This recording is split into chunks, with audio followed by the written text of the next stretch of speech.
Naitwa Shams Elmi, ni katibu mkuu wa taasisi ya The Nurain Islamic Foundation. Mimi sina swali, lakini nilikuwa napenda nichangie kwa dakika 2 kama zitatosha. Niwashukuru waliotoa mada, lakini nilipenda nijikite zaidi katika nafasi ya taasisi za dini katika ujenzi wa uchumi jumuishi.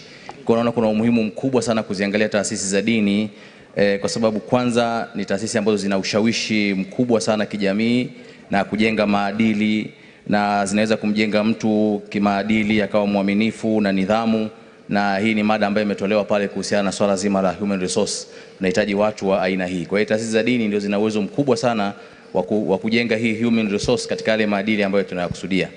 Lakini pili, uwekezaji wa moja kwa moja kupitia miradi ya kijamii na uchumi kama vile mashule, hospitali, benki, SACCOS ambazo zitawasaidia SMEs.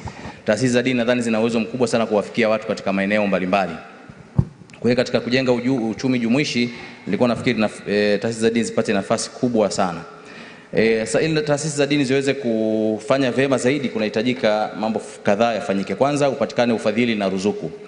Katika hili naweza nikasema kwamba tayari serikali imefanya hatua kubwa ya kuwa na memorandum of understanding na kutoa ruzuku kwa taasisi za dini katika sekta ya elimu na afya, hususan kupitia TEC katika kitengo cha CSSC, yani Christian Social Service Commission. Lakini vile vile kusaidia miundombinu na vifaa na ukarabati wa majengo, vifaa tiba na mishahara kupitia katika makubaliano hayo ambayo yalifanyika kati ya serikali na TEC kwa maana ya PPP. Tatu, kutambulika kisheria na kutambulika kwenye mipango ya serikali. Serikali inapanga ikitambua kwamba inao wabia wake ambao ni taasisi za kidini.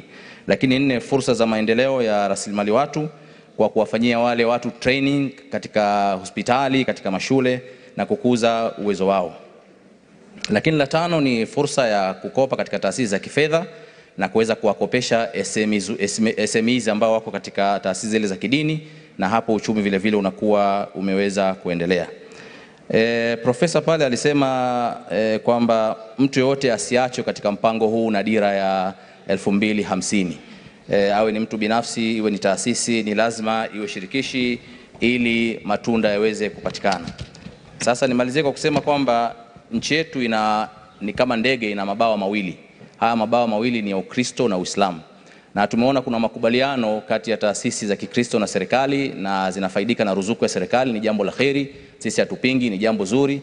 Lakini nilikuwa nafikiria vile vile taasisi za Kiislamu zisiachwe katika huu mpango wa 2050 na katika mpango jumuishi wa uchumi, ili tuweze kuruka pamoja. Kinyume cha hivyo itakuwa ndege inaruka kwa bawa moja na bawa moja haliruki. Nashukuru sana msikilizaji.